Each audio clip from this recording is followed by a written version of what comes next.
Some men believe they are the architects of their own universe. Emery Whitlock was one of them. Seated in the most exclusive restaurant in New York, with a woman half his age, and a Patek Philippe on his wrist that cost more than a house, he felt invincible. He had it all: the tech empire, the trophy girlfriend, the respect of his peers. He had traded in his old life for a better one, and his ex-wife Charlotte was just a forgotten chapter, a footnote in his meteoric rise. But what happens when the past doesn't just reappear, but walks in wearing a custom gown, radiating a confidence he's never seen, and on the arm of the one man Emery could never best? Tonight wasn't just a dinner. It was a reckoning, and the bill would cost him far more than money. The city of New York glittered below a sprawling galaxy of captured stars viewed from the 60th floor. From this vantage point, inside the hallowed, hushed interior of L'Étoile d'Or, the world felt like a meticulously crafted playset, and Emery Whitlock was its undisputed master. The clinking of crystal was a symphony dedicated to his success, the murmur of conversation a reverent hymn to the power gathered in this room. Every detail was perfect, curated to reflect his own image back at him, flawless, powerful, and astronomically expensive. Across the starched white linen, Tiffany Monroe beamed her smile as bright and flawless as the diamond necklace he'd gifted her that afternoon. She was the perfect accessory for this life, young, impossibly beautiful, with a delightful ignorance of the brutal mechanics of the world that Emery found both refreshing and affirming. She saw the empire, not the bodies buried in its foundations. Isn't it just divine, Emery? She breathed her eyes, sweeping across the opulent room. I saw on Vogue that even the Prime Minister of Spain couldn't get a reservation here last week. Emery allowed himself a small, self-satisfied smile. He probably didn't call the right person. He took a slow sip of the Chateau Margaux, a vintage that cost $4,000 a bottle. The wine was an investment, an experience, something Tiffany would call yummy, but whose true value she couldn't possibly comprehend. Much like himself, he'd built his company Nexus Innovations from a garage startup into a global tech behemoth. He had outmaneuvered, out-hustled, and outsmarted every competitor. He was a shark in a world of minnows, and he had the scars and the billions to prove it. This life, this restaurant, this woman, they were his spoils of war. The war that had cost him his marriage. The thought of Charlotte surfaced, unbidden, a ghost at his feast. He pushed it down instantly. Charlotte Reed, his ex-wife, a woman who represented the before picture of his life. Sensible, quiet, intelligent in a way that was more academic than practical. She had been there in the garage, soldering circuit boards until her fingers were raw. She had believed in him when no one else did. But as his ambition grew, she had become an anchor. She spoke of ethics and work-life balance and spending time together. Quaint, antiquated notions that had no place in the stratosphere he was determined to reach. The divorce had been clinical. That's the word he used. He was generous, of course. He'd given her the suburban house they'd once called home, a stock portfolio that would ensure she never had to work again, and a lump sum settlement that his lawyers had called exorbitantly fair. He had, in essence, paid for her to disappear from his life, to fade into a comfortable, unremarkable obscurity. He imagined her now probably running a book club, maybe taking a pottery class. A quiet life for a quiet woman. It was for the best. She was a woman built for suburbia, not for the 60th floor. Did you hear what I said? Tiffany's voice, sharp with a hint of petulance, sliced through his thoughts. Sorry, darling. Lost in thought. I was saying that Candace got the new Hermes Birkin in crocodile. I'm simply dying for one. The taupe color is to die for. "We'll stop by the boutique tomorrow." He said the words, automatic, the cost irrelevant. It was a simple transaction he provided, the luxury, she provided the adoration, and the beauty. A far simpler arrangement than his marriage had ever been. He leaned back, swirling the deep red wine in his glass, the very picture of contentment. He had successfully excised the past. He had upgraded his life in every conceivable way. Charlotte was a memory, a necessary sacrifice on the altar of his ambition. He scanned the room, a king surveying his court. The mayor was in one corner, a banking tycoon in another. It was a gathering of eagles, and he was perched highest of all. His eyes drifted from table to table, a casual proprietary glance. And then they stopped. The world seemed to tilt on its axis. The low hum of the restaurant faded into a deafening roar in his ears. His breath caught in his throat, and the $4,000 wine suddenly tasted like ash. Across the expansive dining room, seated at a secluded corner table with the best view of the city, was Charlotte. It was her, but it wasn't. The mousy brown hair he remembered was gone, replaced by a sophisticated cut with warm, honeyed highlights that framed her face. The sensible blouses and practical skirts were gone, replaced by a simple but devastatingly elegant midnight blue gown that clung to her in a way that spoke of quiet confidence, not overt seduction. She wasn't wearing much jewelry, just a pair of understated diamond earrings that caught the light as she laughed. And it was the laugh that truly stunned him. It wasn't the polite, reserved chuckle he remembered. This was a genuine head-thrown-back laugh, full of a joy and lightness he hadn't seen in her for over a decade. Then he saw the man she was with. It wasn't some bland, middle-aged accountant she'd settled for. The man seated across from her, his attention entirely hers, was Vincent Beaumont. The Vincent Beaumont, CEO of Beaumont Holdings, a titan of industry whose family fortune was generations old. A man whose company, Nexus Innovations, had been trying to partner with for a year. A man Emery himself had failed to get a meeting with on 3 separate occasions. Vincent Beaumont, a legend in the world of global finance, was leaning forward, hanging on Charlotte's every word, a look of pure, unadulterated admiration on his face. And as Emery watched, frozen in a state of suspended disbelief, Vincent reached across the table and gently took her hand. The Patek Philippe on Emery's wrist suddenly felt like a lead weight. Its intricate mechanism, a marvel of Swiss engineering, seemed to mock the chaotic, sputtering failure of his own internal clock. Time had stopped. He stared, his mind struggling to process the scene, to fit this impossible tableau into the neat, orderly narrative he had constructed for his life. Charlotte, the woman he had dismissed as a relic of his past, was not in a pottery class. She was here, at l'Étoile d'Or, looking more vibrant and alive than he had ever seen her, and she was holding hands with Vincent Beaumont. "Emery, are you okay? You look like you've seen a ghost." Tiffany said, her voice a sharp intrusion into his silent pandemonium. She followed his gaze across the room. "Oh, wow! That dress is gorgeous. Who is that?" Emery didn't answer. A cold knot of something unfamiliar and deeply unpleasant was tightening in his stomach. It wasn't just jealousy. It was a profound sense of dislocation, as if a fundamental law of his universe had just been proven false. He was the one who had ascended. She was the one who was supposed to have faded away. The script had been written by him. This was not in the script. He tried to find flaws. Her dress was elegant, yes, but perhaps too simple. Her hair was chic, but was it trying too hard? But the critiques died before they could form. She looked radiant. There was a serenity to her, a self-possession that was entirely new.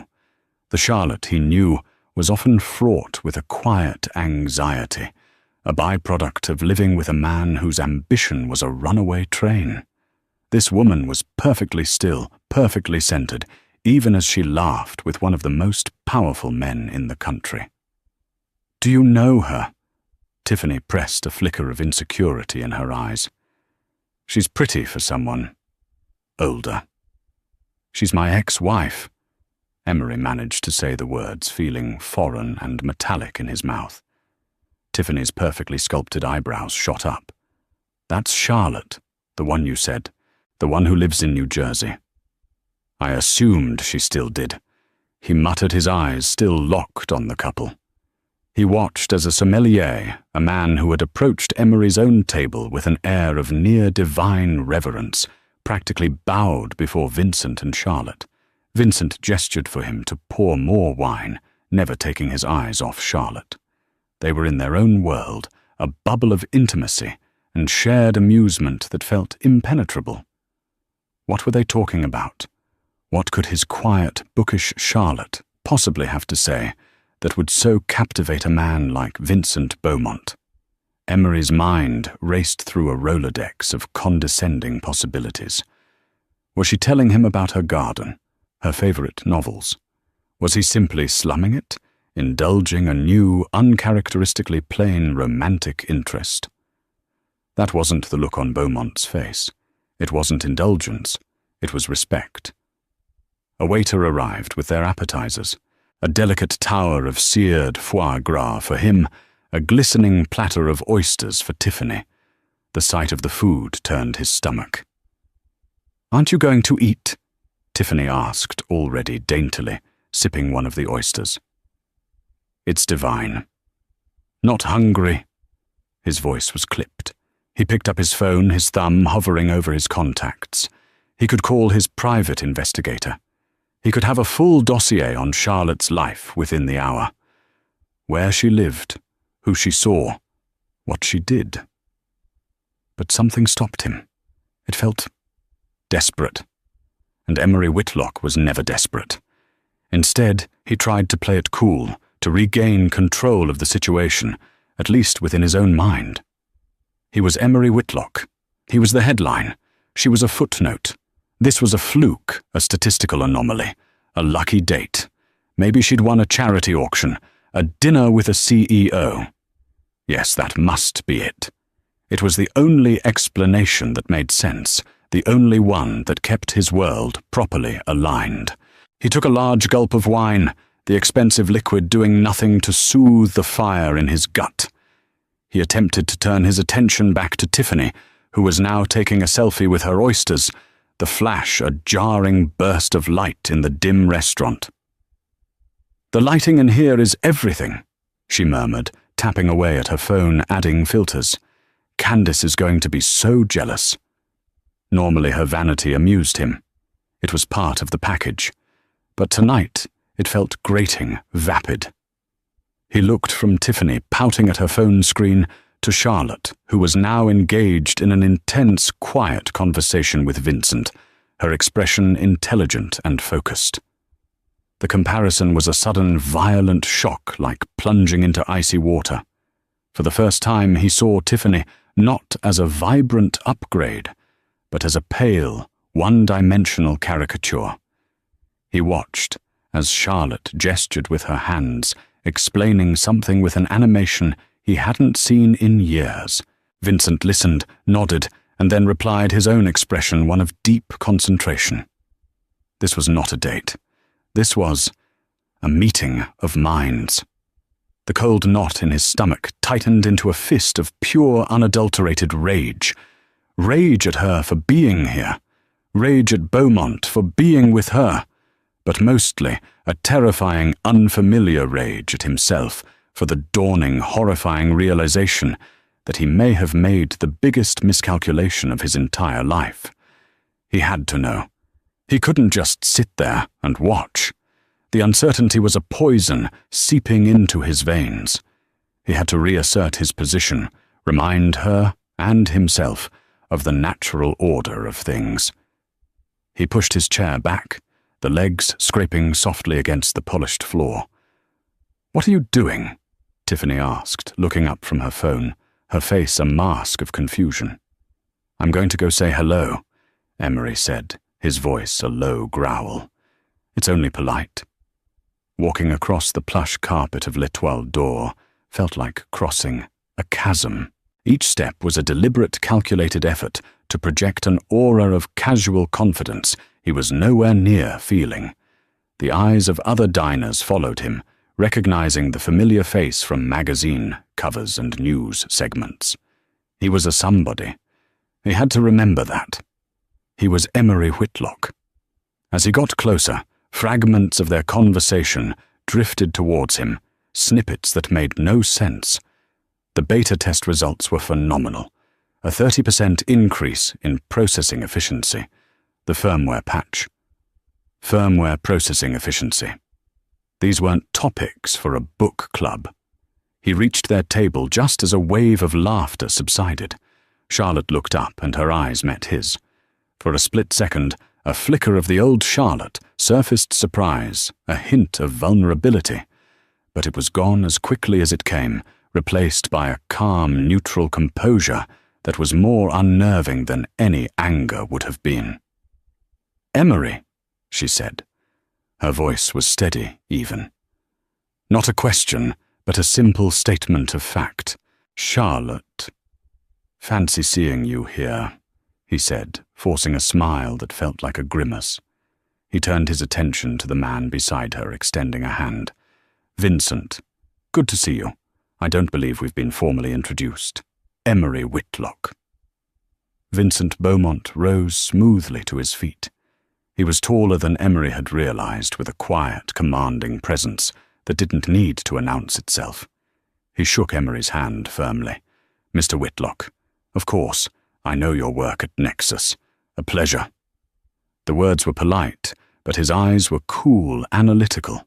They held no deference. "I've been trying to get a meeting with your team for months," Emery said, attempting a tone of breezy camaraderie. "Didn't realize all I had to do was get my ex-wife to put in a good word for me." He meant it as a joke, a subtle jab to put Charlotte back in her place, as an intermediary, a connector to him, not a destination in herself. But the joke landed with a thud in the silent air between them. Charlotte didn't flinch. She simply took a sip of her water, her expression unreadable. It was Vincent who responded, his voice smooth as silk. "Charlotte doesn't need to put in a good word for anyone. Her own work speaks for itself, and it speaks volumes." Emery's forced smile faltered. "Her work." He looked at Charlotte, a genuine, condescending curiosity in his eyes. "That's wonderful. Did you start that little catering business you always talked about?" He remembered those conversations, late at night in the early years when his own dreams were just sketches on a napkin. She had a passion for baking a flair for organization. She'd dreamed of opening a small, high-end catering company. He'd called it cute. Charlotte placed her glass down with a quiet click. "No, Emery. I didn't start a catering business." Before he could respond, Vincent gestured to the empty chair at their table. "Please don't let us keep you standing, though I imagine your companion is waiting for you." He said it with perfect politeness, but the message was clear. "You are an interruption." Emery ignored the implicit dismissal. He remained standing, a looming, awkward presence. "So what is this work that speaks volumes? Last I heard you were enjoying your retirement." The phrase came out laced with the same patronizing tone he'd used during their divorce proceedings. The memory of that day hit him with sudden clarity. They were in a sterile lawyer's office, the air thick with unspoken resentment. He had just signed the final papers, transferring the stocks, wiring the settlement. "This is more than enough for you to be comfortable for the rest of your life, Lottie," he'd said, using the old pet name like a weapon. "You won't have to worry about a thing. You can travel, take up a hobby. Just enjoy it." He had been giving her a golden parachute from a life she was no longer equipped to handle. He was the visionary, the builder. She had been his helpmate, but her role was complete. He saw the settlement not as a shared asset she was entitled to, but as a generous severance package for a long-serving but ultimately redundant employee. He remembered the look in her eyes that day. It wasn't sadness, not exactly. It was a strange, quiet fire he hadn't seen before. "Don't you worry about me, Emery," she had said, her voice devoid of any emotion. "I won't be just comfortable. I'll be fine." He had dismissed it as bravado, the last gasp of a proud woman trying to salvage some dignity.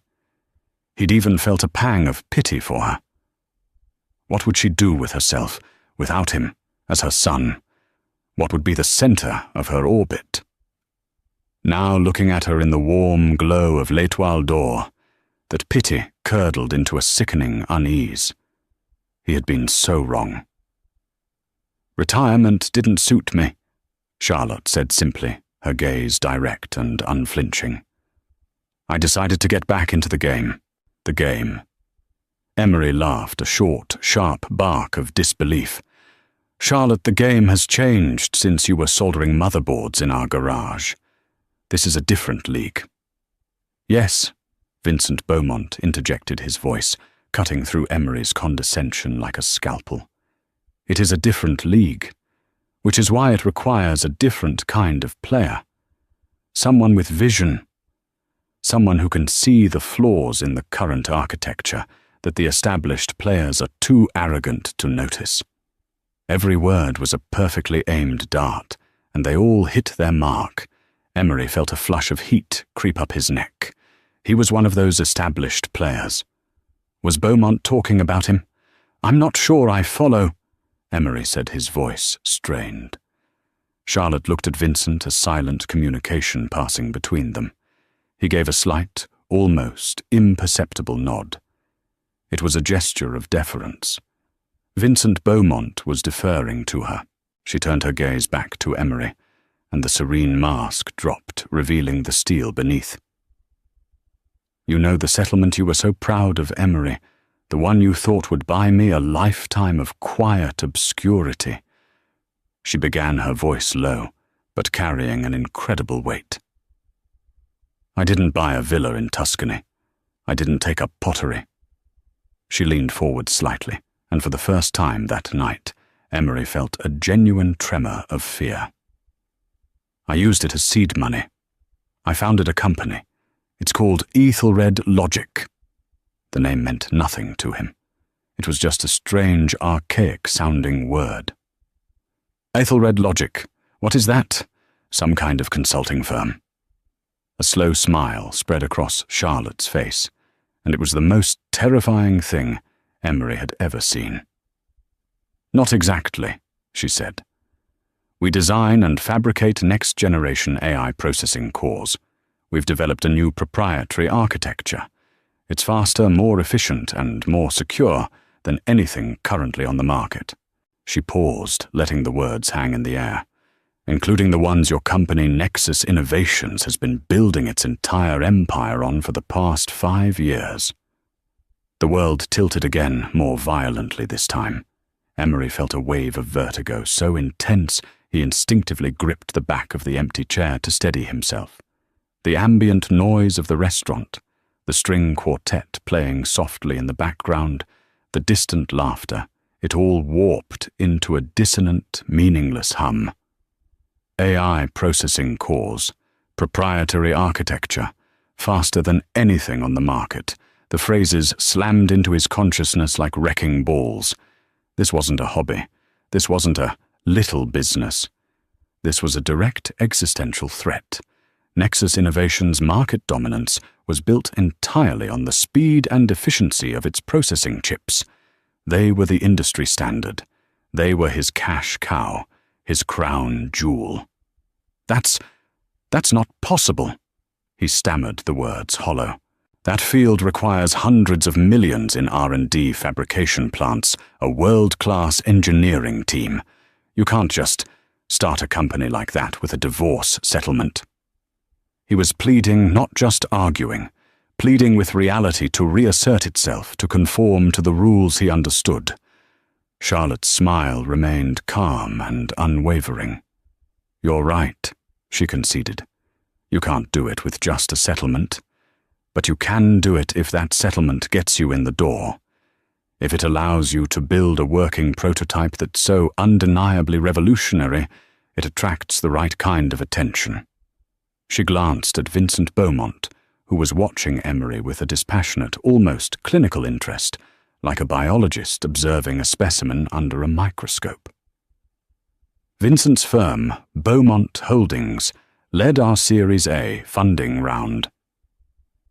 She explained her tone as matter of fact, as if she were discussing the weather. They weren't the only ones interested. We were oversubscribed. Oversubscribed. The word was a punch to the gut. It meant a feeding frenzy. It meant that the smartest money in the world had seen her prototype and had been desperate to get a piece of the action. While he had been buying Tiffany diamond necklaces and flaunting his success, Charlotte had been quietly building a weapon aimed at the heart of his empire. "But your background is in electrical engineering from 20 years ago." He protested his mind, scrambling for a foothold. "You don't know AI architecture. You don't know fabrication logistics. You forget Emery," she said, her voice tinged with a faint, ironic sadness. "I was there when you built Nexus. I read every paper, every textbook you brought home. I was the one who debugged your initial code when you were ready to give up. I was the one who came up with the base algorithm for your first successful chip while you were out networking." A memory long buried and intentionally forgotten exploded in his mind. A late night years ago, coffee cups littering the desk in their small apartment. He was at a dead end, furious about to smash his keyboard. Charlotte, quiet and thoughtful, had looked over his shoulder at the screen full of code. "What if you rerouted the parallel processing queue through a recursive loop here?" she'd suggested softly. "It might reduce the latency." He had initially dismissed it, then tried it out of desperation. It had worked. It was the breakthrough that had become the foundation of their first patent. He had taken full credit. He'd told himself it was his idea, that she had just been a sounding board. "I never stopped learning," Charlotte continued, her voice pulling him from the disorienting flashback. "After the divorce, I had two things I hadn't had in years: time and money. I enrolled in postgraduate programs at MIT online, at first, then in person. I reconnected with old colleagues, brilliant minds who had been pushed out of big tech for being too disruptive. People you would have called difficult. I call them my executive team." He felt the blood drain from his face. She hadn't just used his money. She had used the very intellect he had once relied on, and then discarded. She had weaponized the part of her he had deemed unimportant. He looked from her to Vincent Beaumont, and suddenly their entire dynamic clicked into place with horrifying clarity. This wasn't a date. This wasn't a CEO mentoring a plucky startup founder. The way Vincent looked at her, it was the look of a kingmaker who had found his queen. He wasn't just an investor, he was a true believer. Emery tried to regain his footing, to find his customary arrogance. "It's a tough market, Charlotte. Many have tried to challenge us. They've all failed." "They tried to compete with you," Vincent Beaumont said, speaking for the first time in several minutes. His voice was calm, but it carried the weight of absolute authority. "They tried to build a better version of what you already do. Ethelred Logic isn't competing with Nexus, Mr. Whitlock. It's aiming to make it obsolete." Obsolete. The word hung in the air, a death sentence. "Now, if you'll excuse us," Vincent said, his tone signaling the finality of the conversation. "We have some projections to discuss." He picked up his wine glass and raised it to Charlotte. "To Ethelred," he said, his voice filled with genuine admiration.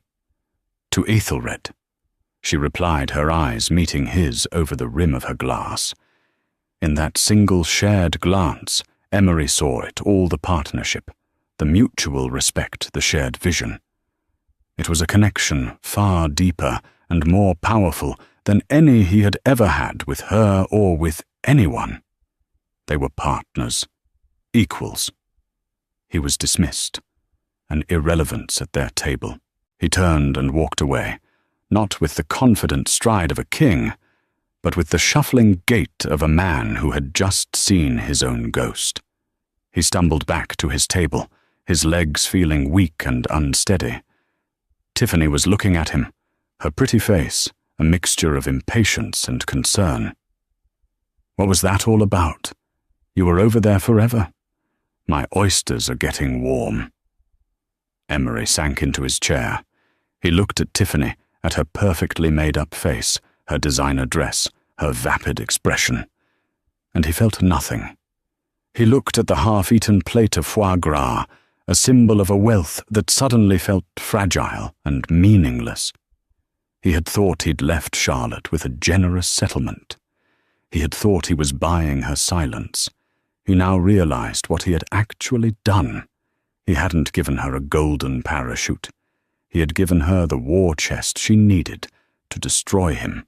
The rest of the dinner was a blur. Emery moved his food around his plate, the rich flavors of the duck confit turning to cardboard in his mouth. Tiffany's chatter about her friends, about shopping, about a planned trip to St. Bart's was a meaningless drone, the buzzing of a fly in a funeral parlor. His mind was a maelstrom of panic and disbelief, replaying the conversation at Charlotte's table on a loop, aiming to make it obsolete. He had built his identity on the foundation of Nexus innovations. He wasn't just a rich man. He was a visionary, a genius, the man who had revolutionized data processing. To be made obsolete wasn't just a financial threat, it was an existential one. If he wasn't Emery Whitlock, CEO of Nexus, who was he?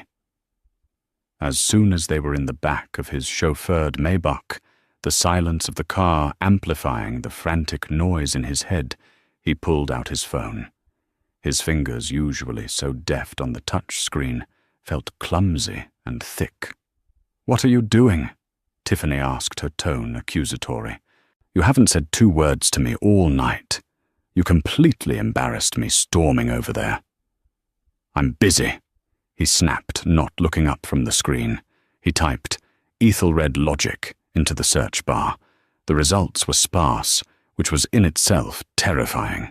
This wasn't a splashy consumer startup with a loud social media presence. This was a stealth operation. There was a minimalist corporate website. The landing page was stark, featuring only the company name and a single cryptic tagline, "Rethink Architecture." He navigated to the About Us page. There, under the heading Founder and Chief Technology Officer, was a professional headshot of Charlotte. It was the same woman from the restaurant, confident, poised, with an intelligent light in her eyes that the camera had captured perfectly. Her bio was concise and brutal in its efficiency. It mentioned her early work in microprocessing, her advanced degrees from MIT in artificial intelligence and quantum computing, and listed a dozen patents filed within the last 18 months, patents he had never heard of. Patents filed under her maiden name, Charlotte Reed. He clicked on the Board of Directors tab. The first name listed was Vincent Beaumont, Chairman. The other names were a who's who of tech royalty and venture capital legends. People he admired, people he had tried and failed to court for his own board. They had all bet on Charlotte. His heart pounded in his chest. He felt a cold sweat break out on his forehead. He kept digging, using his private access to financial news terminals. He found the filings for her Series A funding round. The numbers made him physically ill. Beaumont Holdings hadn't just led the round, they had poured in an astronomical sum. The total funding Ethelred Logic had raised was nearly $500 million. His generous settlement, the money he had used to discard her, was a rounding error in her new budget. It had been nothing more than the key that started a Formula One engine. "What is that?" Tiffany demanded, leaning over to look at his phone. She saw Charlotte's picture. "Are you seriously looking up your ex-wife right now, in front of me? What is wrong with you? You don't understand." He muttered, his voice hoarse. "This isn't what you think." "Oh, I think I understand perfectly." She shot back, her voice rising. "You're still obsessed with her. I knew it, the way you looked at her tonight. You go and buy me a $20,000 necklace, and for what? To sit there and drool over the woman you supposedly got over years ago." Her words barely registered. He was scrolling through a highly technical article in a niche industry journal that had just popped up in his search. The title was "The Ethelred Paradigm, a Quantum Leap in Neural Network Processing." The article detailed in highly technical jargon the theoretical basis for Ethelred Logic's new chip architecture. It described a system that didn't just improve on existing models, but fundamentally changed them using a hybrid approach that mimicked organic neural structures. It was brilliant. It was elegant. And if it worked as described, it would make his Nexus chips look like abacuses. The author of the paper was Dr. Charlotte Reed. He remembered her late at night scribbling equations in notebooks he had dismissed as doodling. He remembered her talking excitedly about biomimicry and neural pathways, ideas he had called unrealistic and commercially unviable. He had crushed her intellectual curiosity under the weight of his own pragmatism. He hadn't just ignored her ideas, he had actively discouraged them, and she had taken them and built a silent bomb right under his throne. "Answer me, Emery!" Tiffany shrieked, her voice grating on his frayed nerves. "Is that what this is? Are you jealous that she's with that old guy?" "Old guy?" Emery laughed, a bitter, broken sound. "That old guy is Vincent Beaumont. He could buy and sell me 10 times over and not notice the transaction fee. And he's not just with her. He's backing her. She's my competitor." Tiffany stared at him, her anger momentarily replaced by confusion. Your competitor? What is she selling casseroles? It's a catering company, right?" The ignorance, the sheer cavernous gap between Tiffany's world and the reality that was currently crashing down on him was suddenly unbearable. The foundation of their relationship, his power, his wealth, her beauty, her adoration, had been a simple, clear transaction. But now his power felt illusory. His wealth was under threat, and her adoration based on that power felt worthless. "Get out," he said, his voice dangerously quiet. "What? Get out of the car.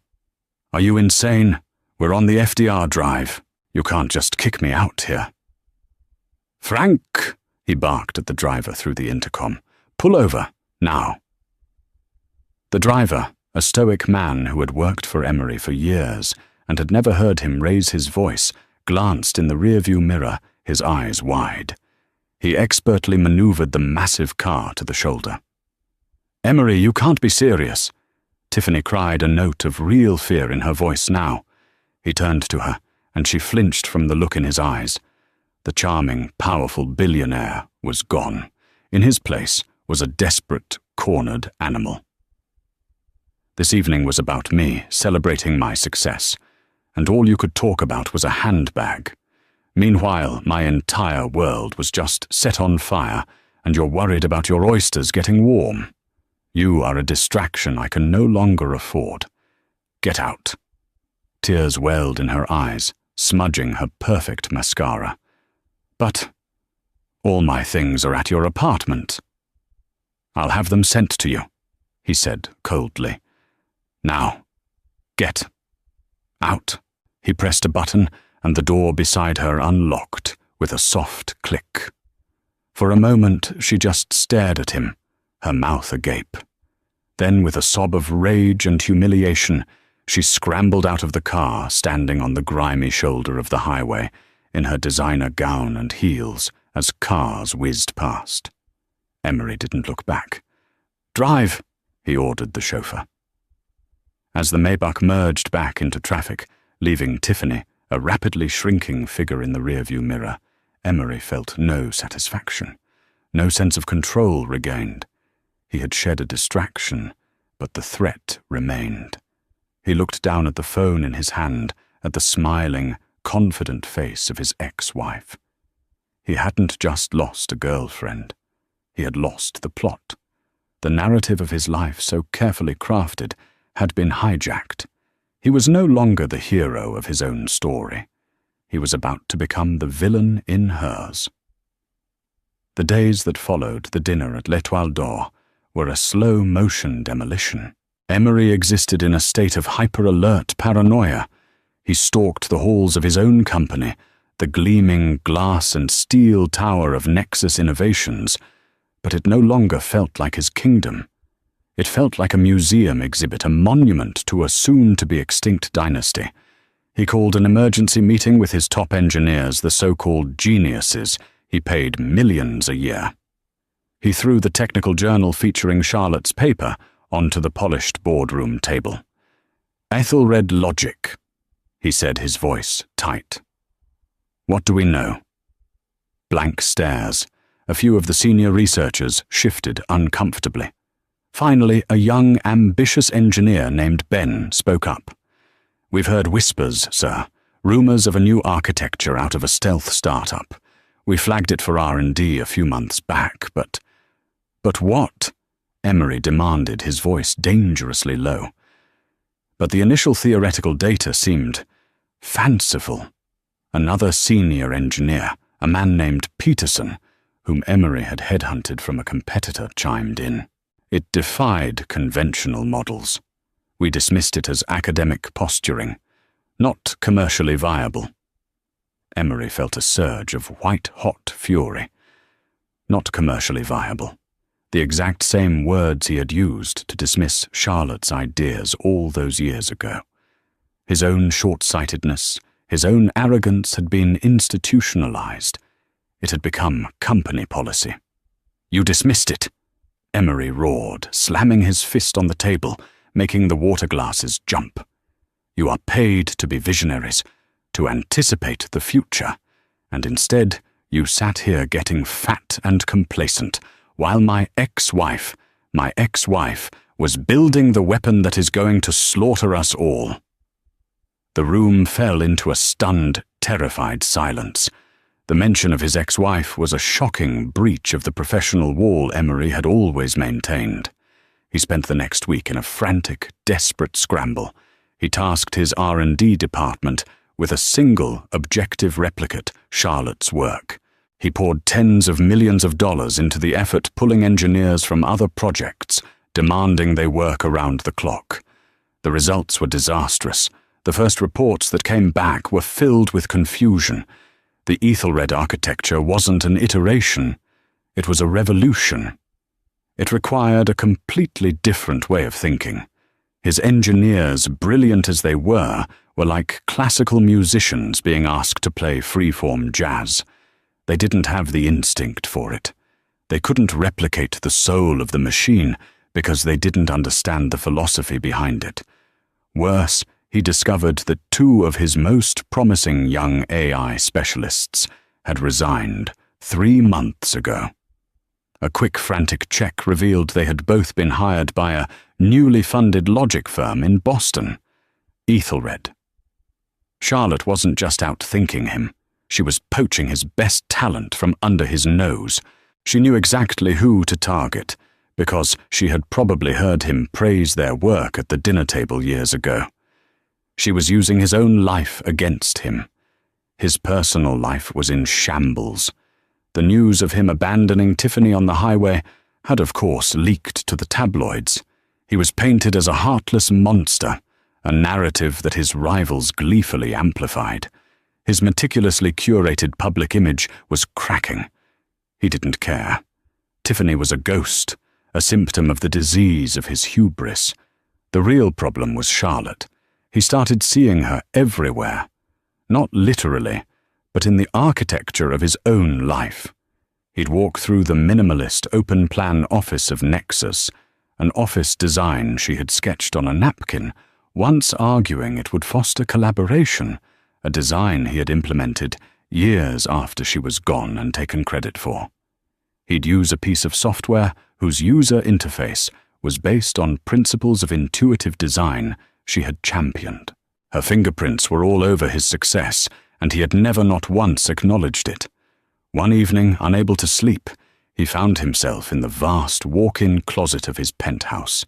He pushed past rows of bespoke suits and found a dusty box tucked away in the back. Inside were relics from his before life, old photos, college yearbooks. He found a picture of him and Charlotte from their university graduation.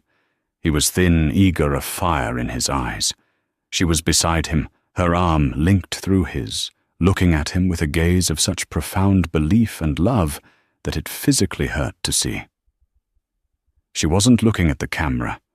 She was looking at him as if he were the only thing in the world. He remembered that day. He had just won a prestigious engineering award. "We did it, Lottie," he had said to her. We. When had we become I? When had he started to believe the myth of the self-made man, erasing her contributions from the story until even he forgot they had ever existed? The answer was clear. It happened slowly then, all at once. With every success he had taken a larger share of the credit. With every new round of funding, he had seen her as less of a partner and more of an accessory. He hadn't just divorced a woman. He had tried to erase a co-founder. A week later, the real bombshell hit. Ethelred Logic announced its first official product, the Ethelred 1 processing core, available for enterprise-level integration. They also announced their flagship launch partner, Beaumont Automotive, Vincent Beaumont's luxury electric car company. The press release stated that the Ethelred 1 chip would power their entire autonomous driving suite, making it the most advanced and responsive system in the world. Nexus had been aggressively courting Beaumont Automotive for 2 years, desperate to get their chips into that very system. It would have been their flagship entry into the automotive sector. They had been stonewalled at every turn. Now he knew why. Vincent wasn't just waiting for a better chip. He was waiting for Charlotte's chip. The market reaction was instantaneous and brutal. Nexus Innovations stock plummeted 30% in a single day. Billions of dollars of his net worth, his identity, his scorecard evaporated into thin air. His phone rang off the hook. His board members were demanding answers. His investors were panicking. That evening he sat alone in his vast, empty penthouse, the glittering city lights outside seeming to mock him. He poured a glass of whiskey, the amber liquid catching the light. He was no longer the king surveying his domain from the 60th floor. He was a man in a glass tower, watching a tidal wave approach, knowing the foundations were built on sand. He had thought the worst thing that could happen was losing market share. He was wrong. The worst thing was the crushing, soul-destroying realization that the woman he had deemed unworthy of his future was now undeniably the architect of his downfall. And she had done it, not with malice or revenge, but simply by being the brilliant person he had refused to see. 3 months later, the dust had not settled. It had coalesced into a new permanent landscape. The name Ethelred Logic was no longer a whisper in the tech world. It was a roar. Their chip wasn't just a success, it was a paradigm shift. Major cloud computing companies, server farms, and AI research labs were lining up desperate to integrate the Ethelred 1 core into their systems. Nexus was bleeding clients, and its stock was in a steady, agonizing decline. Emery had become a recluse. He'd stopped going into the office, managing his crumbling empire from the sterile confines of his penthouse. The board had held an emergency meeting where they'd stopped just short of demanding his resignation, instead installing a new COO to handle day-to-day operations, a polite coup. He was a king in name, only a figurehead on a sinking ship. He had lost weight. His expensive suits hung off his frame. The fire in his eyes had been replaced by a haunted, hollow look. He spent his days watching the financial news, each mention of Ethelred a fresh twist of the knife, and his nights staring at old photographs trying to pinpoint the exact moment he had made his catastrophic mistake. One afternoon his assistant buzzed him. "Sir, there's a package for you. A courier just dropped it off." "I'm not expecting anything," he mumbled. "It's from Ethelred Logic, sir." Emery's blood ran cold. "Bring it in." The package was a simple, elegant black box. There was no note. Inside, nestled in custom foam, was a single object. It was a silicon wafer about 8 inches in diameter, etched with hundreds of identical, incredibly complex microcircuits. He recognized it immediately. It was a production wafer of the Ethelred 1 chip. He picked it up, his hands trembling slightly. It was beautiful, a marvel of human ingenuity. He could see the revolutionary design in the patterns, the anechoic pathways, the dense clusters of neural-style processors. It was a work of art. It was the physical manifestation of Charlotte's genius. Tucked beneath it was a small, cream-colored card. On it was a single handwritten sentence. "I thought you might want to see what we built." It wasn't signed, but it didn't need to be. The "we" was a dagger. It was the word he had stolen from their shared past, and she was now using it to define her independent future. It wasn't gloating. It wasn't revenge. It was a simple, devastating statement of fact. This is what they had created, her and her new team. This was the future he had dismissed. He stood there for a long time, holding the wafer, the cold, smooth silicon, a stark contrast to the turmoil in his soul. He had spent his life believing that success was a zero-sum game, that for him to rise, others had to fall. He saw people as assets or liabilities, tools to be used, or obstacles to be removed. He had classified his own wife as a liability, and in doing so, had made the most profound error in judgment possible. Charlotte hadn't set out to destroy him. He saw that now. Revenge was too small a motive for a mind like hers. She had simply set out to build something new, to realize the potential he had tried to stifle. His destruction was merely a byproduct of her creation, an incidental consequence of her brilliance finally being unleashed. He had been standing in the way of progress, and progress had quite naturally rolled right over him. He walked over to the floor-to-ceiling window looking down at the city below. It was the same view he had from l'Étoile d'Or, but his perspective had irrevocably changed. He no longer saw a kingdom at his feet. He saw a complex, interconnected world that he had tried to dominate rather than understand. He thought of Charlotte, not with anger or jealousy anymore, but with a strange, hollow sense of awe. He pictured her in a boardroom at a whiteboard, sketching out equations that would change the world.